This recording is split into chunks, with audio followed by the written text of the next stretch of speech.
Captain Jake Morrison pressed his face against the cold metal window of Kepler Station. Outside in the darkness of space, he watched alien ships dock one after another. Each vessel looked perfect. Their hulls shined like mirrors. Blue and green. Lights blinked along their sides. These ships belonged to the newest members of the Galactic Council. Jake felt sick in his stomach. The aliens got the best of everything. New weapons that could tear through planets. Shield systems that could stop anything. Engines that move faster than light itself. Meanwhile, humans got nothing but scraps. "Captain Morrison," a voice called behind him. Jake turned around. Commander Lisa Harper walked toward him holding a datapad in her hands. Her face looked tired. Dark circles sat under her eyes. She had been working for 3 days straight. "What do they want us to clean up this time?" Jake asked. Lisa handed him the pad. "Another shipment arrived an hour ago. More junk from the Zephyrian fleet. They said the metal was too old to use anymore." Jake looked at the numbers on the screen. 50 tons of hull plating, 30 damaged power cores, hundreds of broken weapon parts. The aliens called it garbage. They expected humans to say thank you for the chance to haul it away. "Where is Chief Brooks?" Jake asked. "Down in Cargo Bay 7. He is already looking at the new stuff." Jake walked through the long halls of Kepler Station. The walls were made of plain gray metal. No fancy lights or decorations like the alien ships had. Everything looked old and used. But it worked. Humans knew how to make things work. He found Chief Engineer Danny Brooks sitting on the floor of the cargo bay. Pieces of alien metal surrounded him. Danny held a small device that beeped when he pointed it at different parts. "What do you think?" "Danny?" Jake asked. Danny looked up. His hands were covered in grease. "This stuff is amazing, Captain. Look at this piece here." He pointed to a chunk of twisted metal. "The aliens threw this away because it got bent in battle. But the metal itself is perfect. Stronger than anything we have ever seen." Danny stood up and walked to another pile. "And these power cores? The aliens say they are broken, but I can fix them. I just need to replace a few parts." Dr. Amy Stone entered the cargo bay. She was the smartest person on the station. Her job was to study alien technology and figure out how it worked. She carried a scanner in one hand and a notebook in the other. "Captain Morrison," she said, "I have been studying the quantum processors from last week. The aliens discarded them because one circuit burned out, but the rest of the system is perfect. Better than anything humans have ever built." Jake looked around the cargo bay. Mountains of metal sat everywhere. Broken weapons, damaged computers, twisted hull pieces. The aliens saw junk, but Jake started to see something else. "How much of this stuff can we actually use?" he asked. Danny smiled. "Almost all of it, Captain. The aliens build things to last forever. When something breaks, they just throw it away and build a new one. But we can fix broken things. We have always been good at that." Amy nodded. "The technology here is decades ahead of what Earth has. If we could combine different pieces, we might be able to build something new." The door to the cargo bay opened. A tall alien walked in. His skin was blue and his eyes were yellow. 2 smaller aliens followed behind him. Jake recognized the tall one. His name was Vexthal. He worked for the Galactic Council. "Human Morrison," Vexthal said. His voice sounded like metal scraping against stone. "I trust you are satisfied with the latest delivery." Jake forced himself to smile. "Yes, thank you. We appreciate the Council's generosity." Vexthal looked around the cargo bay. His yellow eyes showed no emotion. "The Council has decided to increase your salvage duties. 3 more shipments will arrive next week. Obsolete materials from the Nexari fleet." "That is very kind," Jake said through gritted teeth. "The Council recognizes that humans serve a useful purpose," Vexthal continued. "You are efficient at disposing of unwanted materials. This allows superior species to focus on more important matters." The alien walked closer to Jake. "Remember your place, human. The Council tolerates your presence because you perform necessary cleanup work. Do not expect more than that." Vexthal and his companions left the cargo bay. Jake waited until he heard their footsteps fade away, then he turned to his team. "Did you hear that?" Jake asked. "We are nothing but janitors to them. Garbage collectors in space." Danny kicked a piece of metal. "They think we are stupid. Just because our ships are older and slower," Amy shook her head. "They underestimate us. They always have." Lisa walked over to Jake. "What are you thinking, Captain?" Jake looked around the cargo bay again, but this time he did not see junk. He saw opportunity. He saw the raw materials for something amazing. The aliens thought humans were only good for cleaning up messes. They were about to learn how wrong they were. "I am thinking we show them what humans do best," Jake said. "We take their garbage and turn it into something they never expected." Danny raised an eyebrow. "Like what?" Jake smiled. For the first time in months, he felt hope growing in his chest. "Like the most dangerous ship this galaxy has ever seen." The team looked at each other. They all understood what Jake meant. The aliens gave them scrap metal and expected gratitude. Instead, they were about to witness what happened when human creativity met unlimited raw materials. Outside the station, alien ships continued to dock and leave. Their crews never looked twice at the human facility. After all, who pays attention to garbage collectors? That mistake would cost them dearly. Jake Morrison stood in the middle of the cargo bay, surrounded by alien technology that 36 species had thrown away, but he did not see waste. He saw the future of human space warfare, and that future was about to change everything. 6 months passed like a blur of sparks and sweat. The old asteroid mining station floated in empty space at the edge of the Kepler system. No one came here anymore. The rocks had been picked clean years ago.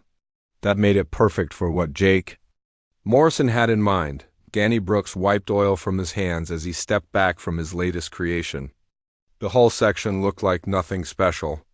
Just metal plates welded together in rough patches, but Danny knew better. Under those ugly welds lay the strongest armor in the galaxy. "The Zephyrium plating is incredible," Danny said to Jake. "Their ships could take direct hits from plasma cannons and barely get scratched. The aliens threw this stuff away because it got dented, but dents do not matter. The metal itself is perfect." Jake ran his hand along the hull. The surface felt warm, too. "The touch, how strong is it?" "Stronger than anything Earth ever built. And that was before I added the carbon fiber weaving." Danny pointed to thin black lines that ran through the metal like veins. Human technology mixed with alien materials. The result is armor that can stop weapons we have not even invented. Yet, Commander Lisa Harper entered the work bay carrying a cup of coffee and a tired expression. She had been managing supply runs for months. Every few days she took a small ship back to Kepler Station. The official records showed normal salvage operations, but the reality was much different. "How are we doing on power cores?" Jake asked her. "Danny has repaired 43 so far," Lisa said. "The aliens were right about one thing. These cores do fail eventually, but not the way they thought." Amy Stone looked up from her workstation across the bay. Computer screens surrounded her like a glowing wall. "The failures are not random," she called out. "The cores are designed to work alone. When one breaks, the whole system shuts down, but if we connect them together—" She pressed a button. The screen showed a complex diagram. Lines connected dozens of small circles. "Instead of one big computer brain, we have many small ones. If one breaks, the others keep working. The total power is much greater than the sum of the parts." Jake studied the diagram. "How much greater?" "The aliens could never build anything like this," Amy said. "Their computers are elegant, beautiful, but fragile. The system is ugly and crude. But it will never stop working." Pilot Alex Carter came running into the work bay. His flight suit was covered in dust and his hair stuck up in all directions. "Captain, you need to see this. The engine test just finished." They followed Alex to the main construction area. In the center of the space, something that barely looked like a ship sat on metal supports. The hull was angular and rough. Weapon ports were hidden behind sliding panels.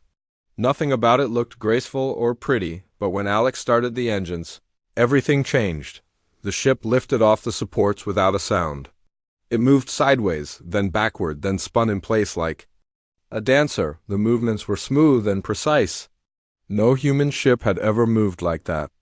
The propulsion system combines 3 different alien technologies, Alex explained. Nexari gravity drives for the main thrust, Krillin maneuvering jets for fine control, and human fusion reactors to power it all. Hick watched the ship perform. Moves that should have been impossible. How fast can it go? In open space? Faster than most alien warships? But speed is not the best part. Alex grinned. Watch this. He pushed a control. The ship seemed to vanish. Jake could still see it if he looked carefully. But his eyes wanted to slide away from it. The ship was there, and not there at the same time. Stealth systems from 4 different species, Alex said. Each one hides the ship from different types of sensors. Together they make us almost invisible. Danny walked over to a control panel covered in switches and buttons. The weapons are ready for testing too. Want to see? Jake nodded. Danny flipped. Several switches, panels on the ship's hull slid open. Gun barrels emerged from hidden ports. The weapons looked crude compared to the smooth alien designs. But Jake had learned not to judge by appearances. Salvaged plasma cannons from the Nexari. Fleet, Danny explained. The aliens threw them away because the focusing crystals were cracked. But cracked crystals create a wider beam, less precise but much more destructive. A target drone launched from the far end of the construction bay. The ship turned to track it. There was no warning, no charging sound. The weapon simply fired. The drone vanished in a flash of superheated gas. The targeting system is Amy's masterpiece, Danny continued. Human computers connected to alien sensor arrays. It can track 100 targets at once and hit them all. Amy walked over to join them. The distributed processing network learns from every shot. Each time we fire, the system gets better. In a real battle, our accuracy will improve with every engagement. Jake looked at the ship floating in front of them. It was ugly, crude, built from garbage that other species had thrown away. But it was also the most advanced warship in known space. What do we call it? Lisa asked. Jake thought for a moment. The aliens had given them scrap metal, junk, garbage. They expected humans to be grateful for the privilege of cleaning up their mess. Instead, that refuse had become something extraordinary. We call it scrapyard, Jake said. Because that is what the galaxy thinks we deserve. Scraps. But they are about to learn what humans can do with scraps. Over the following weeks, the team worked around the clock. They added more weapons, improved the armor, enhanced the stealth systems. Every piece of alien technology they could salvage went into the ship, but they also built something else. In a smaller bay, 3 more ships took shape, each one different from the others. One was built for speed and stealth. Another carried enough weapons to fight a small fleet. The third was designed as a command ship, with sensors and computers that could coordinate an entire battle.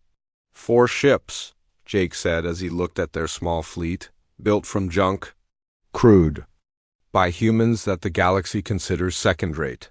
What do you think our chances are? Danny laughed. Against pirates and criminals?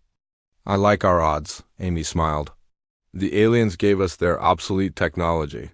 But obsolete by their standards is still decades ahead of what most species have. We are not just equal to our enemies, we are superior. Alex ran his hand along the hull of Scrapyard. When do we find out for sure? Jake checked his watch. A priority message had arrived that morning. Pirates were attacking civilian transports in the Outer Rim. The Galactic Council was debating what to do about it. But debates took time, and civilians were dying. Right now, Jake said. Time to show the galaxy what happens when you give humans your garbage.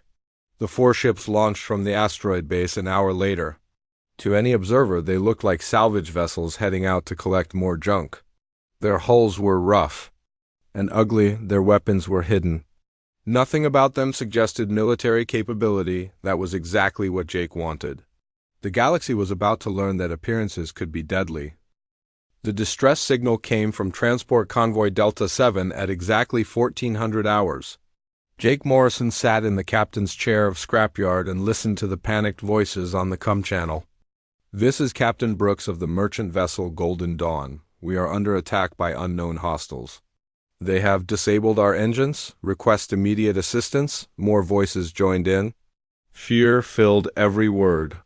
"They are boarding the cargo ships. Send help. Anyone who can hear this, please send help." Jake looked at his crew. Lisa Harper sat at the communications station. Her fingers moved across the controls as she tracked the convoy's location. Danny Brooks monitored the ship's systems from the engineering station. Amy Stone worked at her computer array, analyzing the sensor data. "How far?" Jake asked. 2 hours at maximum speed," Lisa replied. "But the Galactic Council has 3 patrol ships closer than us." Jake waited.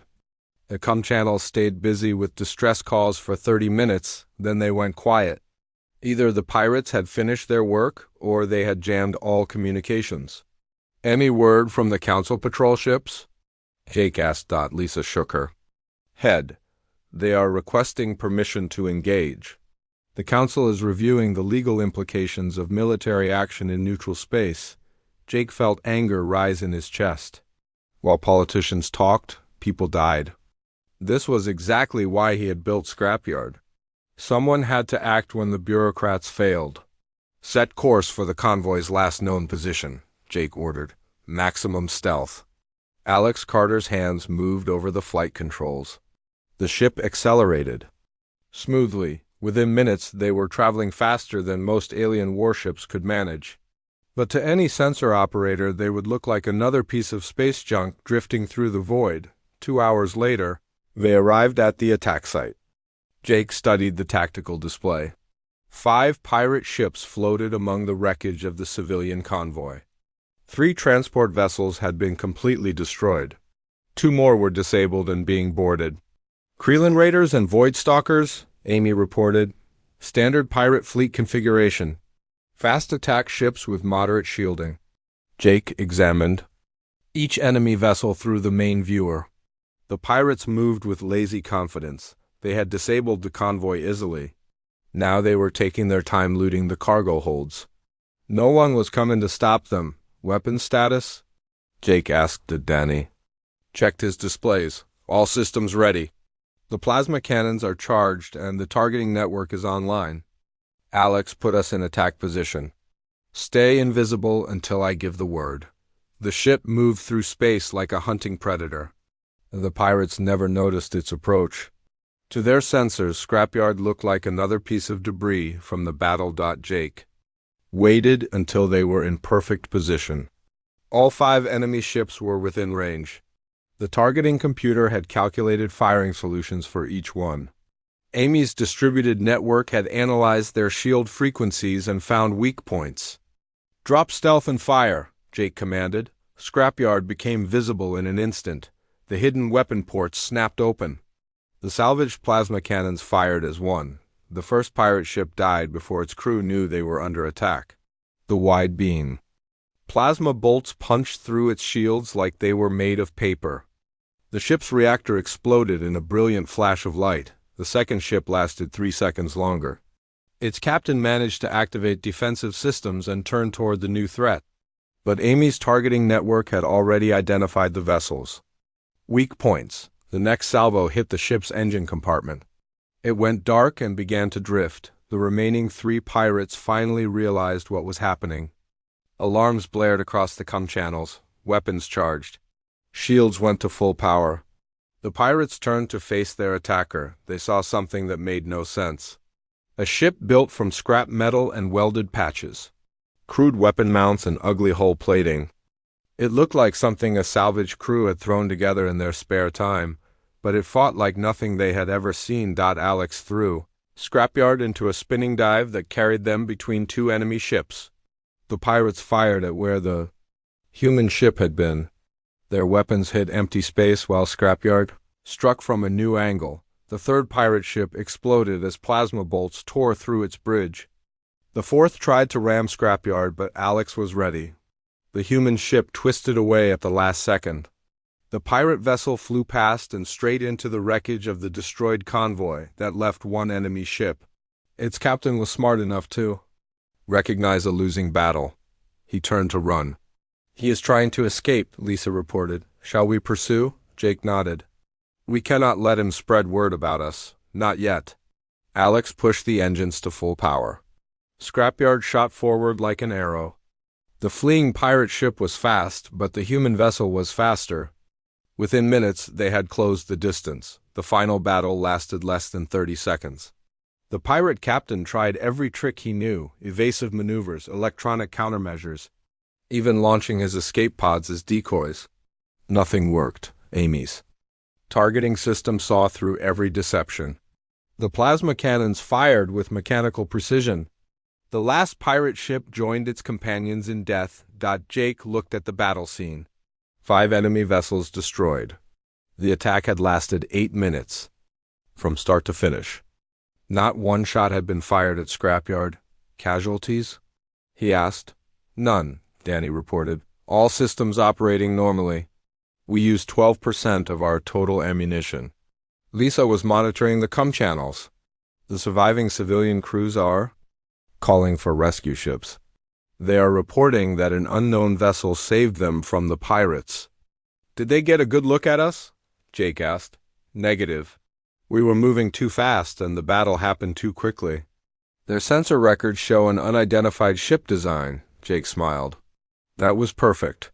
He wanted the pirates to know that something new was hunting them, but he did not want the Galactic Council to know that humans were responsible. "Not yet. Set course for home," Jake ordered. "We have work to do." As Scrapyard turned away from the battle site, Jake thought about what they had accomplished. One ship built from alien garbage had destroyed 5 pirate vessels without taking a single hit. The weapons they had salvaged from various fleets were more effective than their original designers had ever imagined, but this was just the beginning. Across the galaxy, pirates and criminals preyed on innocent civilians while the Council debated proper procedures. It was time to change that balance of power. "Amy, I want you to monitor all distress calls in this sector," Jake said. "Lisa, start gathering intelligence on pirate bases and smuggling operations. Danny, begin construction on the next ship as soon as we get back." His crew nodded. They understood what Jake was planning. The galaxy had given humanity scraps and expected gratitude. Instead, they had forged those scraps into weapons of justice. The pirates called Scrapyard the Ghost Ship after that first battle. Veteran raiders started avoiding certain shipping lanes. Smugglers changed their routes. Criminal organizations began looking over their shoulders. Something new hunted in the dark spaces between stars. Something built from discarded alien technology and human determination. The galaxy was about to learn what happened when you underestimated humanity. Jake Morrison sat back in his captain's chair and smiled. The real war was just beginning. 3 weeks after the convoy rescue, reports of the ghost ship spread across the galaxy like wildfire. Jake Morrison sat in his quarters aboard Scrapyard, reading intelligence reports that Lisa Harper had gathered from dozens of sources. Pirate activity had dropped 40% in the Outer Rim sectors. Smuggling operations were relocating to avoid shipping lanes where the mysterious vessel had been spotted. Most interesting of all, the Galactic Council was starting to pay attention. A priority message arrived on Jake's personal comm unit. The sender was Admiral Patricia Wells, the highest-ranking human officer in the Council fleet. Jake had served under her years ago, before humanity's role had been reduced to garbage collection. "Jake," her recorded message began, "I know what you are doing out there. The ship signatures do not match anything in our official records, but the tactics are purely human. We need to talk." Jake deleted the message and walked to the bridge. His crew was preparing for their next operation. Intelligence reports indicated a major slaver base on Kepler 442b, a planet that officially did not exist on any Council star charts. "Status report," Jake said as he took his captain's chair. Amy Stone looked up from her sensor station. Long-range scans confirmed the intelligence data. Approximately 300 prisoners are being held in processing facilities on the planet's surface. 6 ships in orbit providing security. Danny Brooks checked his engineering displays. All weapons are online. The new targeting modifications are ready for field testing. Lisa Harper monitored communications traffic. No council ships in this sector. We are on our own. Alex Carter studied the navigation plot. I can get us past their perimeter sensors, but we will have to move fast once we start the attack. Jake examined the tactical situation. 6 enemy ships was more than they had faced before. But the slavers would not be expecting an attack. Their vessels were older models, designed for intimidation rather than real combat. Launch, Jake ordered. Scrapyard accelerated away from the asteroid base, followed by 2 companion ships. Revenge was built for heavy assault with armor plating that could withstand direct hits from capital ship weapons. Phantom specialized in stealth and reconnaissance. Nearly invisible to most sensor systems, the 3 human vessels moved through space in perfect coordination. Amy's distributed network linked their computers, allowing them to share targeting data and coordinate attacks. To an outside observer, they moved like a single organism with multiple bodies. 4 hours later, they reached the slave world. Jake studied the enemy formation through the main viewer. The 6 ships orbited the planet in a defensive pattern that would have been effective against conventional attackers, but nothing about the human fleet was conventional. Phantom, take position above the North Pole, Jake commanded. Revenge, approach from the south. We will hit them from the center. The 3 ships separated, each moving toward their assigned positions. The slaver sensors detected nothing. Their ships continued their lazy patrol patterns, confident that no one would dare attack them in their own territory. Jake waited until all 3 human vessels were in perfect position. Amy, are you ready? Targeting solutions calculated for all 6 enemy ships, she replied. Weak points identified. The network is ready. All ships attack, Jake ordered. Phantom struck first. The stealth ship appeared directly above the slaver fleet's command vessel. Its weapons fired once, precisely targeting the ship's communication array. The command ship went silent, unable to coordinate a defense. Revenge hit the 2 largest escorts simultaneously. Its heavy plasma cannons punched through their hulls like paper. Both ships exploded within seconds of each other. Scrapyard engaged the remaining 3 vessels. The slavers finally realized they were under attack, but it was too late. Their ships were older and slower. Their weapons were designed to threaten helpless civilians, not fight military vessels. The battle lasted 6 minutes. When it ended, the orbital space around Kepler 442b was filled with expanding clouds of debris. Not one slaver ship survived. Alex, take us down to the planet's surface, Jake commanded. Lisa, contact the prisoners and let them know rescue is coming. The 3 human ships descended through the planet's atmosphere. Below them, the slaver processing facilities looked like military bases. Guard towers surrounded concrete buildings. Armed guards patrolled the perimeters, but the guards were not prepared for an assault from space. Scrapyards. Weapons fired in short, precise bursts. Each shot eliminated a guard tower or weapon emplacement. Within minutes, the base defenses were completely destroyed. Landing shuttles launched from the human ships. Marines in combat armor stormed the prisoner compounds. The slavers surrendered quickly when they realized their orbital support was gone. 3 hours later, all 300 prisoners were free. Most were civilians who had been captured during pirate raids. Others were refugees from border wars. All of them had expected to die in slavery. Instead, they found themselves aboard clean, safe transport ships heading back to civilized space. But this rescue operation had a witness. One slaver managed to escape in a small courier ship before the attack began. He carried with him sensor recordings of the mysterious attackers. For the first time, someone had clear images of the human vessels. The recordings reached the galactic news networks within days. Suddenly, everyone wanted to know about the ships. That looked like scrap metal but fought like angels of death. The Galactic Council's reaction was immediate and intense. Emergency sessions were called. Intelligence agencies were ordered to investigate. Military commanders demanded answers. Admiral Patricia Wells used her security clearance to access the classified investigation files.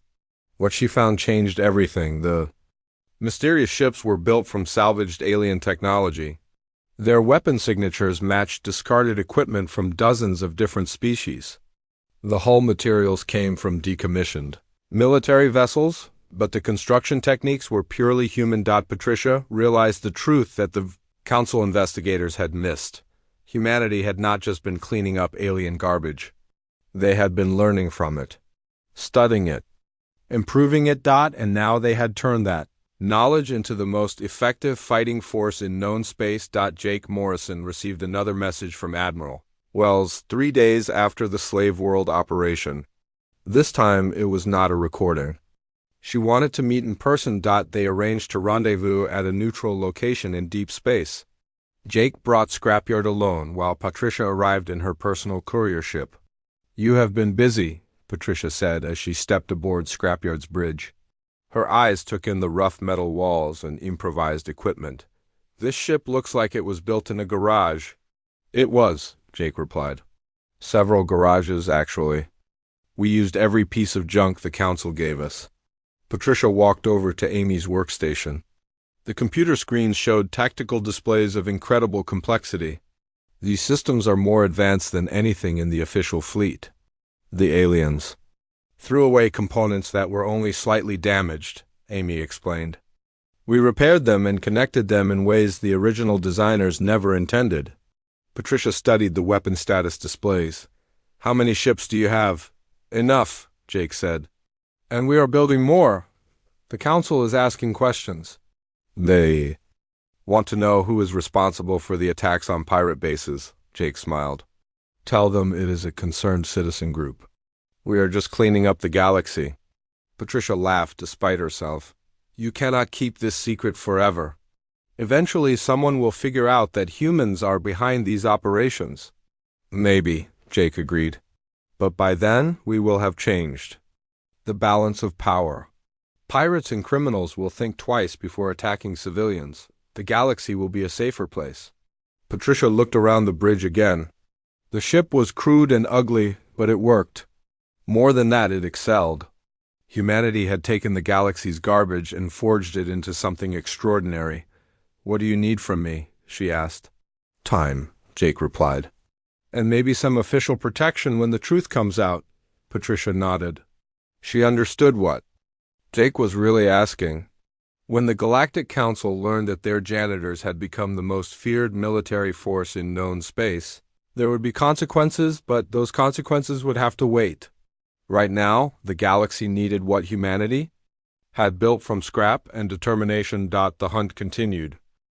The invasion began without warning on a Tuesday morning. Jake Morrison was reviewing construction reports when every alarm on Scrapyard started screaming at once. Amy Stone's voice cut through the noise from the communications station.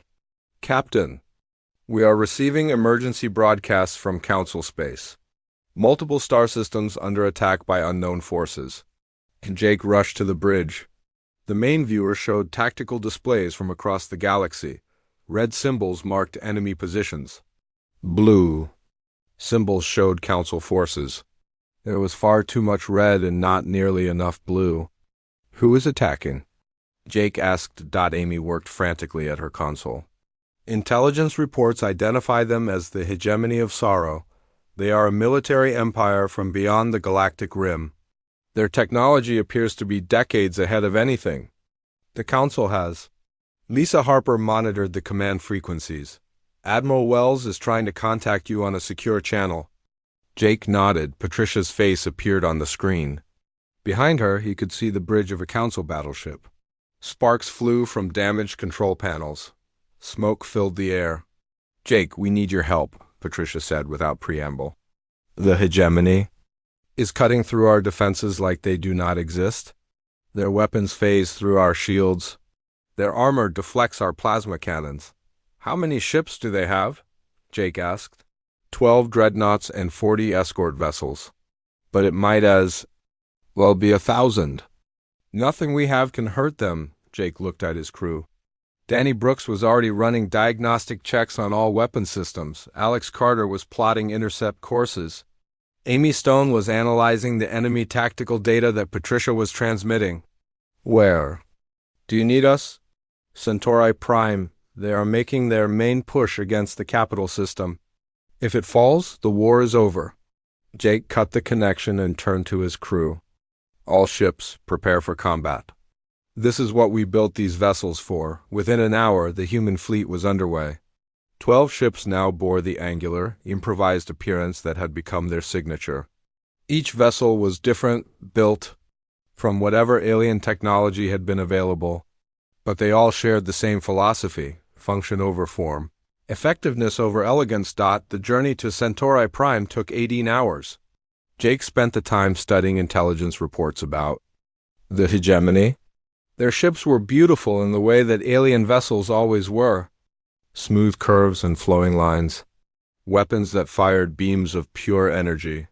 Armor that shifted color like liquid metal, but beauty was not always strength. Their technology is impressive, Amy reported, but it follows predictable patterns. Each ship class uses the same weapon frequencies, the same shield harmonics. They have achieved perfection, but perfection can be predictable. Danny Brooks had spent the journey modifying their weapons. I have recalibrated the plasma cannons to fire on rotating frequencies. If their shields are tuned to specific energy patterns, this should disrupt them. Alex Carter studied the tactical situation at Centauri Prime. The Council fleet is making a fighting retreat toward the inner system. They have lost 30 ships already. Jake watched the battle displays update in real time. The hegemony dreadnoughts moved through space like sharks through water. Their weapons reached out across impossible distances to destroy Council vessels with single shots, but the enemy formation was spreading out as they advanced. The dreadnoughts were staying together, but their escort ships were ranging ahead to hunt down fleeing Council vessels. Alex, plot an intercept course for the enemy escorts, Jake ordered. Amy, link all ships to the targeting network. Danny, prepare for maximum rate of fire. The human fleet dropped out of hyperspace directly behind the hegemony escort formation. For a moment, both sides stared at each other in surprise. The enemy had been expecting Council reinforcements, not the crude-looking vessels that suddenly appeared. All ships attack, Jake commanded. The battle that followed would be remembered as the turning point of the war. The hegemony escorts were individually superior to any human vessel. Their weapons were more powerful, their armor was stronger, and their shields were nearly impenetrable, but they had never faced anything like the human fleet. Amy's distributed targeting network processed battle data faster than any single computer could manage. When one ship identified a weak point, all 12 vessels instantly knew about it. When an enemy weapon showed a charging pattern, every human ship could predict where it would fire. Danny's rotating frequency weapons punched through shields that had been designed to stop conventional plasma cannons. The crude-looking human weapons fired faster and hit harder than anything the hegemony had encountered. Alex Carter coordinated fleet movements that turned individual ships into components of a larger weapon. The human vessels moved through space like a school of fish, each one perfectly